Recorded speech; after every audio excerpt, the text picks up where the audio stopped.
Hey guys, what's all this? It's a Virtual Boy, whatever that thing is. Never had one of these back at home. Dude, how the hell did you manage to find that thing? Those are hard to come by. Must have paid a fortune. Actually, no. Gus practically begged me to get rid of it. Wouldn't let me pay him either, even if I wanted to. Now, I don't know whether to be intrigued or scared because this might be just the start of a shitty creepypasta or something. I've checked. No evil spirit within. Well, not anymore, at least. From the story he told us, it was so bad, the person who bought it just threw it into the deepest vacuums of space-time. The void. Well, when Walmart and Toys R Us's return policy doesn't work, desperation will always strike. Say, you look like you know a thing or two about this thing. What made this thing so bad someone would toss this thing into the void anyway? Dude, this thing was a forgotten relic when I was born. What makes you think I know about it? 1, you're a Nintendo fan, and 2, your dimension number's on the box. Oh. Okay, well, picture this. You're Nintendo. In the mid-90s, your rival, and a few others, is slowly chipping away at your market share. And the next generation of consoles are on the way. One from them and the other was made out of spite from a failed partnership. What do you do in that situation? You make this piece of shit that looks like a viewfinder with eyeballs and legs. Codenamed VR32 and later renamed to the Virtual Boy, this was supposed to tie people over until the Ultra 64 came out, which got delayed. That and the original Game Boy at this point was screaming, "Please kill me." The worst part about this thing was the fact that they cheaped out on a lot of the parts. And although it was possible to have a full color display, it was prohibitively expensive, so they just went ahead and stripped out 2 colors. This was the result of lateral thinking with withered technology, a practice Nintendo still does to this day, even if it pisses off developers to no end. Usually it's done to keep costs down for them, but let's put it this way. The Wii U is basically a slightly weaker Xbox 360. Oh wait, did I say slightly weaker? Ironically, the Virtual Boy was still expensive, costing $179 at launch. Might not sound so expensive, but when the original Game Boy costed around $89.99 USD, you're quickly gonna realize a problem with the high price tag for $19.95. The controller in this case is possibly the strangest thing I've seen on the Virtual Boy. It's a far cry from modern day VR controllers. Nah, this thing is just like a regular old controller with 2 D-pads, and it's the only one that I know of that does this. It uses a battery pack, but optionally uses an AC adapter, and that right there renders this so-called portability null and void. Most Virtual Boy owners probably just use the AC adapter anyway, all 2 of them. Yeah, if you couldn't tell, this thing was marketed as a portable console, and they didn't even think about adding a head strap or a way for the controller to not guzzle batteries like an alcoholic on happy hour. Tell me, do you think this screams play me on the car on long trips? Actually, come to think of it, who would even play this thing out in public anyway? To add to this, the box itself states that it can cause headaches and seizures. Good start, guys. Anyway, hardware and controllers are only one part of a console. You gotta have games to play them on. Did it come with games by any chance? They sure did. They're on your desk. Full transparency here, I will be using an emulator for this video. Why? Not only is the console itself and some of its games prohibitively expensive on the secondhand market, but direct feed footage from the damn thing itself is essentially impossible. Oh, and don't bother sending the ninjas after me. I've already stapled one to the ceiling just to send a message. Anyway, let's start with the 4 launch window titles, all of them releasing on August 14th, 1995 in North America. Starting with Mario's Tennis. I swear, the title sounds like a sporting goods store the more I say it out loud. And no, your eyes don't deceive you. This is technically the very first Mario Tennis title. What? You thought the N64 game or Ultra Smash were basic? Nah, this is more basic than both those games combined. No special abilities, no power-ups, no gimmicks, nothing. It's just tennis with Mario characters. Anyway, all you can do is just go up against the CPU in one of 2 modes, because for some reason, there's no local multiplayer. Not to mention, Nintendo never released a link cable for this son of a bitch, but one step at a time here. There's a grand total of 7 playable characters here. Absolutely pathetic by today's standards, but shit, man. The sprite quality is fantastic when you see them up close, because distant players look like coke addicts or they're so pixelated you think they got censored on live TV. Stages are random from what I noticed, and because of the red and black color scheme, they all seem to look the damn same aside from the backgrounds. The music's pretty good though, I got no complaints there. Again, it's just tennis, a version of tennis that I really suck at.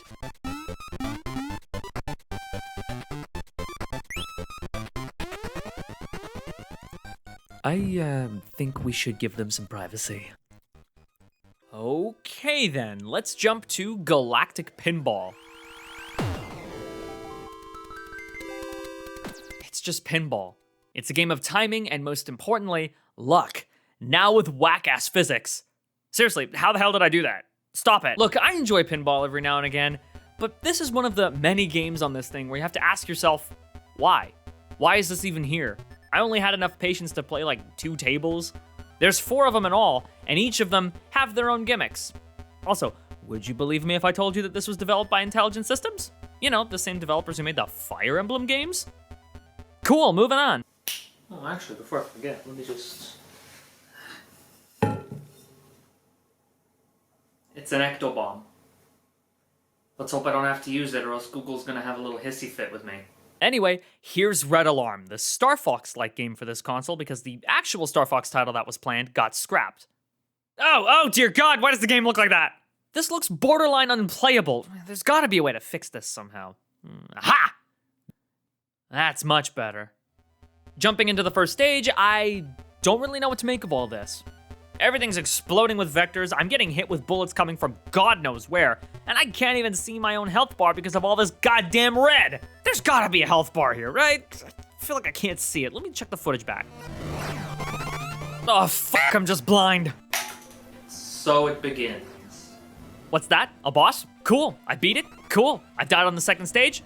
About frickin' time. I've been waiting for the sweet release of death since birth. Moving on. Telraboxer. And it is straight up just Punch-Out! And holy shit, it's actually in first person, finally. But now it's a bit more complicated. Both D-pads control a hand while you punch with the L and R buttons. I didn't even get past first opponent. Maybe because I played a little too much Punch-Out, or I set my controller up wrong in the emulator because it wouldn't let me use both analog sticks to control both D-pads. That in the game just kind of threw me into the thick of it without telling me the controls. Now that's how you know it's an old retro game. You call that boxing? Well, why don't we settle this outside of our mix then, No, this guy's flipped me off. No, you come over here. No, you come over here. You listen to me. You're fake and a fraud.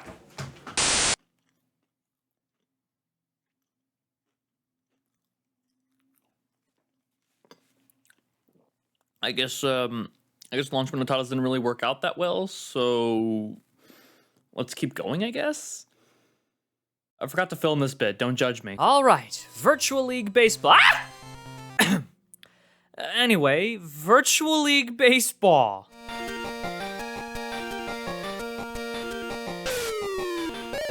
It's just baseball, and not a very good baseball game at that. There's 3 modes, but I only had patience to do like 1 game against the CPU. Wait, hold it. Is that Canada? Oh, you know full well I gotta represent. It's interesting that the Star Spangled Banner played instead of O Canada, probably because the CPU's home team.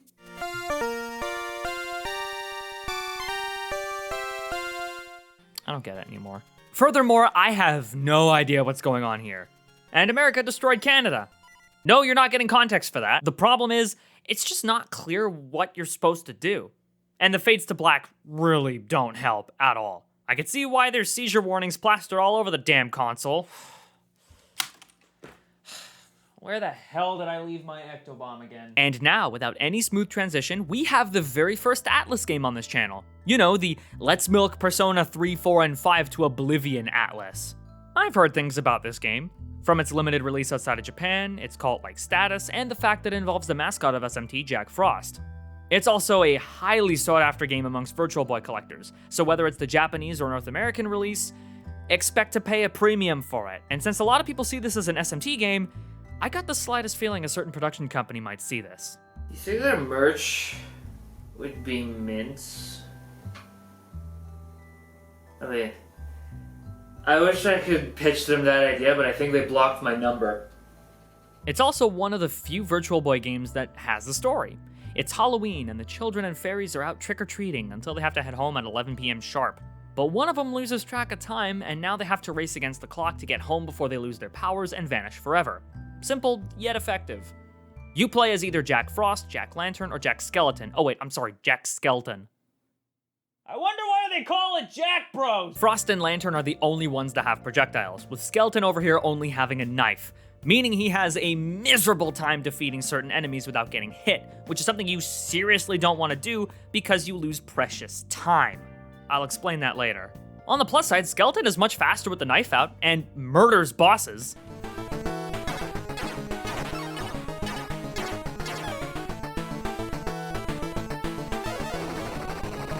This kid is Freddy Krueger in the making, I swear. The gameplay loop is pretty simple. You traverse through multiple floors, defeat enemies, collect keys, move to the next floor, collect more keys, and defeat the boss at the end. Do that successfully, and you move on. Thing is, you only have so much time per stage, and it's surprisingly finite. Run out of time at any point, whether you lollygagged or got hit too many times, it's game over. You have infinite continues if you inevitably mess up, so at least it's a bit forgiving there. And like I said earlier, you lose time when you get hit. And these bastards hit like a truck later on. Like, ow! There are at least some power-ups that can help you even the playing field a bit before you enter the boss fight, such as these clocks that extend your stay, or a speed potion that turns you into a 5-year-old on a sugar rush. Controls are about as stiff as an old-school RPG with no angled directional movement. And in boss fights, that spells trouble, especially because of these very open arenas. I mean, seriously, you give me this, and you won't let me move northeast or northwest? Well, that, and I also turned these boss fights into a war of attrition. Can you blame me? I wanted to get a move on. I had to use a password to play past the second stage, but to my shock, the passwords I found online only go up to the third stage, meaning after that, you gotta marathon the last few stages. No thanks. I'll pass. 2 questions though. Why did they go so hard on the soundtrack? This shit slaps. And 2, why does the password screen remind me of Hip to Be Square? Here, there, and everywhere. Here, there. So if to be sued, hey! Anyway, we've already looked at one Mario game. So here's another. No, it's not a traditional 2D Mario title for the thing. This is Mario Clash. It's similar to the arcade Mario Brothers, with the revolutionary ability to move in and out of the background. And you could pick up and throw shells and even through pipes. But my god, the 3D depth! I couldn't get past the 3rd level at first because I could not defeat these triple spinies over here. I looked it up, and at this point, I feel like a goddamn dunce. At least I did a bit better with my second go around, but the controls, man, oh my god, the controls. Throwing shells has a bit of a delay to it, and certain enemies have to be stunned. Some enemies you can jump on or just toss a shell at them and call it a day, but throwing shells in the background and foreground, depending on where you are, is the only way to stun some enemies. And because of the delay and depth perception not being the best, 9 times out of 10, you're gonna miss. Oh, and for some baffling reason, B is jump and A is to pick up and throw shells, when it was the other way around in, you know, every other Mario game up to that point. That is not right. Once you finish the stage, you do it all over again, with the occasional bonus stage thrown in where there's an actual floor to stand on, thank fuck. Lather, rinse, repeat for 99 levels! They are really f***ing with me right now. Oh, and after level 99, it just loops right back to level 1, only this time enemies move faster than Sonic, so it might as well just be a guaranteed death. My favorite. Yes, I had to look this up myself, because there's no way in hell I'm playing this thing for 99 levels straight. It would be like staring into the boiling sun for a day. Alright, moving on, golf.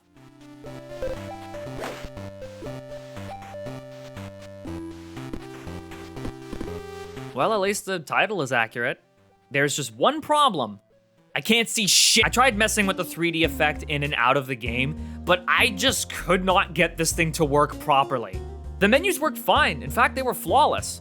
But once I got into the game, nah. Someone spiked my drink and I'm seeing double. All I'm doing in this footage is just straight up guessing where the ball is gonna go. Other than that technical snafu, it's just golf.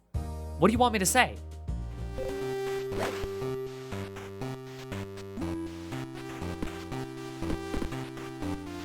Thanks for the tip.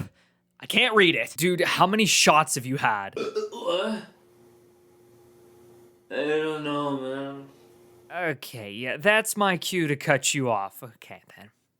Okay, here's Virtual Boy Wario Land. I heard nothing but good things about this one.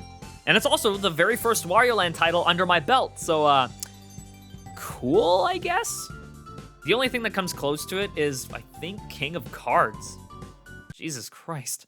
I don't know what to think of this title screen, though. Wario, why are you looking at me like that? Honestly, the gameplay is fine. I mean, it's nothing to write home about. You can use power-ups that can be found in blocks or just out in the open. He's got his shoulder check, provided he doesn't shrink down to the size of a gremlin, then he's damn near useless. He can pick up and throw enemies, and somehow the spikes bounce you up into the sky when you touch them. How does that work? Looney Tunes logic, that's what. You have a time limit of 20 minutes to find a key to go to the next stage. But if you want to find the stuff Wario lost in the opening cutscene, you'll have to explore high and low so that you can make your way to the secret room that contains the artifact. Ironically, these are optional from what I've gathered. Don't quote me on that. Once you get the key and you get to the exit, play some bonus games if you want to, and then just move on. My only problem is the depth perception and the red and black everywhere. The depth perception is even worse though, because it actually makes certain boss fights a lot harder than they should be. I also heard a lot of audio crackling during recording, and I have no idea whether or not it was intentional or the emulator just wasn't feeling it that day.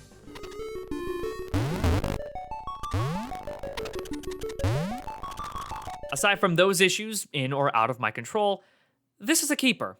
I'll definitely have to come back to it someday. Just not on the Virtual Boy, because the red is really starting to hurt my eyes. Okay, I'm totally getting somewhere with this. Anyway, how about we move on to Panic Bomber? At first I thought it was going to be a traditional Bomberman title, considering he's front and center on the title screen and box art, but no, it's just a version of Puyo Puyo with a Bomberman skin stapled onto it. I kind of enjoy Puyo Puyo, even though I'm really not familiar with it, but there are two problems with this game specifically. One, why is this on the Virtual Boy? And two, it is very hard to see the shapes falling down because of all this goddamn red.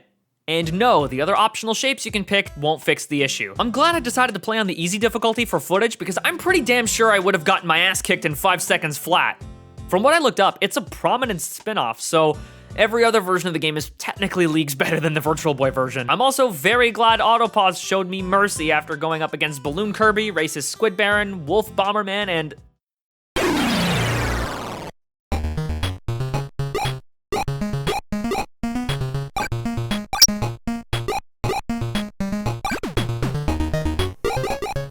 Nope. Not gonna say it. No siree, I will not. That's a Alright, now that I shut him up, Vertical Force.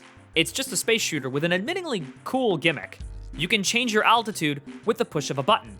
Problem is, depth perception. Without this little AI ship you can swap to with the other D-pad, it probably would have been far harder than it should be. Seriously, it took me so many tries just to finish stage 1, and I couldn't stomach the rest of stage 2. This game boils down to yet another game that's better played elsewhere. There are many other space shooters out on the market that probably do this mechanic far better, but I don't know any of those games, so make yourselves known. Next, we have Waterworld, a game based off the movie of the same name. You know, that one movie starring Kevin Costner and Dennis Hopper that was overhyped, had several rewrites and production issues, and was considered crap by critics and audiences alike? Yeah, that Waterworld. Well, it got a video game tie-in that came out like 5 months after the movie debuted in theaters. I mean, a bit late to the hype train, don't you think, guys? Hi, future me here. I'm a certified dumbass and completely forgot about the fact that the game was probably meant to promote the VHS and Laserdisc release of the film, which came out about a month after the game did. And while I'm still here, I went down a very interesting rabbit hole when researching this game, and it was a doozy. There's a version of the game for MS-DOS published by Interplay. Yes, that Interplay. There was also a Game Boy and Super Nintendo release of the game that only released in Europe. And then there's the Genesis, Saturn, Jaguar, and 3DO versions. Those were all canceled. Though a completed ROM of the Genesis version was leaked out a while ago, and from this Wikipedia entry that I'm reading off, it was pretty much just a port of the Super Nintendo version, so I don't know what to tell you. This was quite an interesting rabbit hole that I kind of fell into. So anyway, let's just get on with the video. And big shocker, it looks like shit! It does look like shit. And it feels like cold shit. The game is literally just destroy shit to make a score go up. You know, just like the movie. I also don't remember the water being slippery oil, but then again, swap the colors, and only then can I say they're drowning in the blood of my enemies, so really, you can't win with this thing. And just like many games of its time, it just threw me into the thick of it expecting that I know what to do. So, I did what anyone would in a world where sea levels rise so high that land is no more. Blow shit up! Oh, and here's a tip if you ever think about playing this game for whatever reason, don't get hit. Touch an enemy once, you lose a life. Lose all 3 lives, and it's game over. That may sound easy on paper, but because of how stiff and slippery the controls are, as well as your massive frame, it is way easier said than done. Mr. Hopper, I'd appreciate it if you didn't look at me like that. Fun fact, this thing supposedly has 8-player multiplayer. Like seriously, could you imagine either people passing the Virtual Boy around or literally 8 Virtual Boys daisy chained together if that link cable was released? Why did this thing fail again? Nestor's Funky Bowling. What's my name? Piss.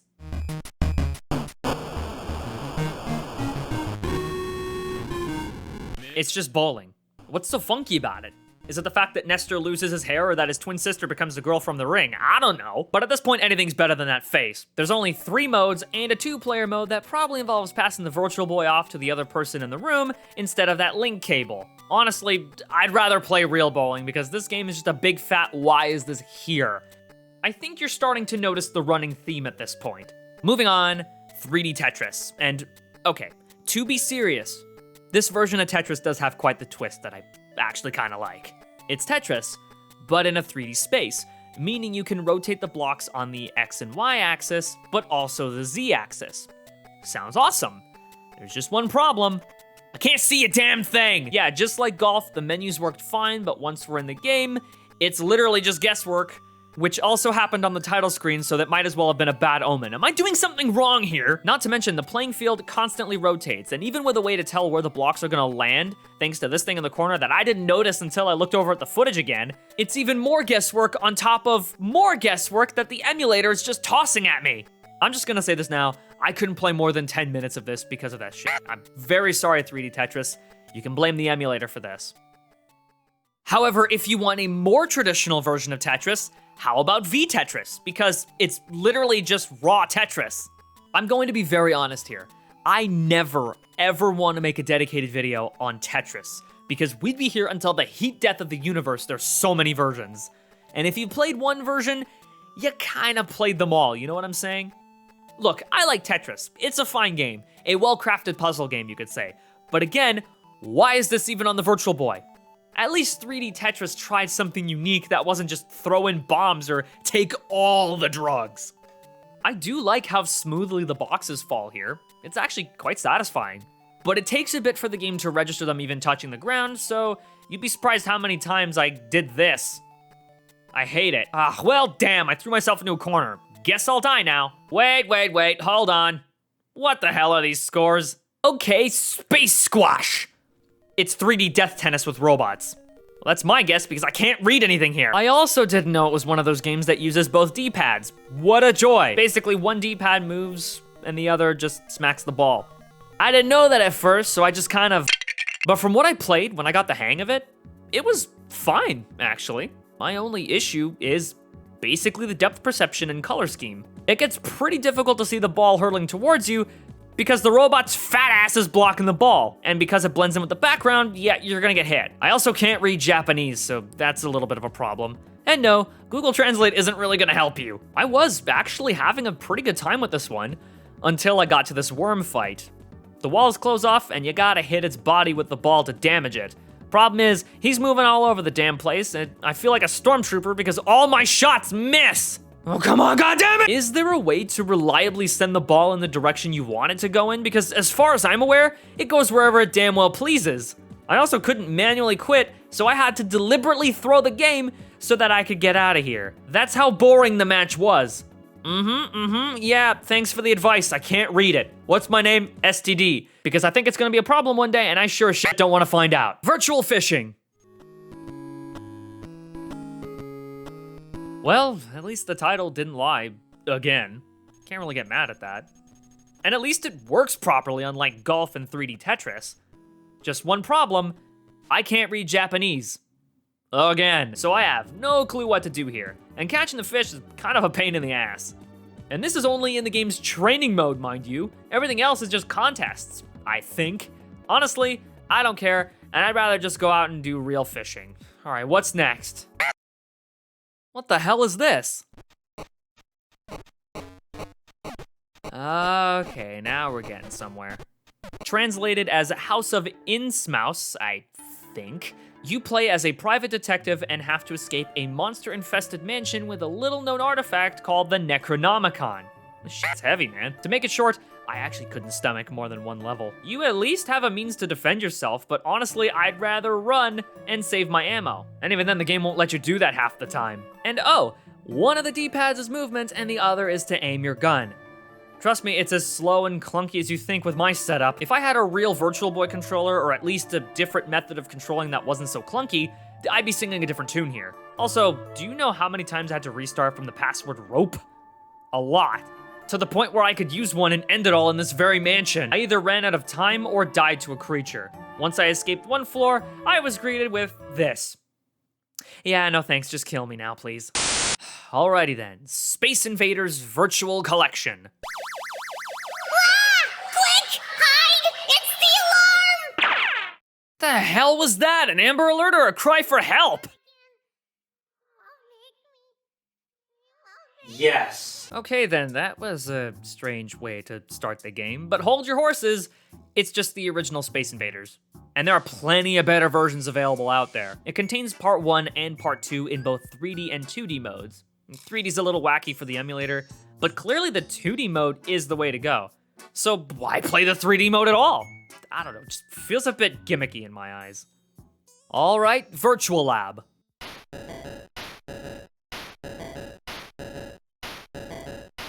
Is that an intestine? Oh dear God, what is that? I'm playing Tetris with a colon and controls that are more delayed than colon cancer screenings. Jesus, never thought I'd say that out loud ever. But once you get used to the controls and the disturbing implications, it's actually quite fun. You just gotta connect everything for it to vanish. And wait a minute, is that who I think it is? Or am I just imagining things? No, well, now at least she's hot. Then she's cold. She's yes, then she's no. You're in, then you're out, you're up, then you're down. Make up your goddamn mind! Oh, finally, thank God, I think it's done. Take a rest? Yeah, I think I'm gonna do that. Thanks for the suggestion, game. Final game. We're almost there. SD Gundam Dimension Wars. Another licensed game where I am very unfamiliar with the source material. The opening plays and I can't read anything here. And then I'm just thrown into the first battle and, yeah, it's a tactics game, akin to something like Fire Emblem or Final Fantasy Tactics. But instead of watching animations play out when attacking, which is optional here by the way, you have to awkwardly move your robot out of the way of bullets and rockets and try to lay the smackdown on enemies before you croak. These parts here that look like over the shoulder, yeah, these use both D-pads, and with my setup, it's as clunky as it sounds. Not helping matters is how slow everything is. I was stuck on the first battle for, no joke, almost half a goddamn hour, and I thought the original Final Fantasy VII was slow. I finally finished the battle, more story unfolds that I can't follow, and next battle comes. These guys can't catch a break, eh? Yeah, this game isn't really very good in my eyes, and I think Famitsu Nintendo Life can agree with me on that one. It is far too slow for a portable game. From the slow fades to black to even general movements. I know they're robots, but hey, could you at least make them a little faster? Hell, I would have preferred mechs from Sparks 3 or Daemon X Machina. The red also does not help, but you already knew that. Are you okay? I mean, after all that, no, not really. I'm just gonna skedaddle, so, good luck with that. And that's it. That's all there is to it. This thing didn't even last a full year before getting axed by Nintendo. It was discontinued in Japan in December of 1995, and North America followed 8 months later. So do you know what this means? I just reviewed every single officially released Virtual Boy title, all for your amusement. You're fucking crazy, you know that? Yeah, that's what they all say. Look, this thing wasn't good, plain and simple. From its high asking price to the headache-inducing color limitations, the fact that it was more isolating than communal, not to mention very few games that were, you know, good. It's safe assumption that Nintendo fumbled the ball pretty hard with this one. In simple terms, the Virtual Boy fumbled, so this thing could run. Not to mention, this was the last thing Gunpei Yokoi was involved with before leaving Nintendo in August 1996, after 31 years at the company. He then got into a car crash a year after he left, and sadly, he didn't make it. He was only 56. This guy had quite the legacy. Even then, the Virtual Boy sold so poorly, it didn't even make a dent in it. And you know what? That's a damn good note to go out on. Oh yeah, and there's also a shitload of homebrew that I ran into while researching this thing. but I'll save that for another day because this video is long enough as is. All right, now that that's done, what are we gonna do with all this? Oh, you can't be serious. Oh, yes, I am. Now start digging.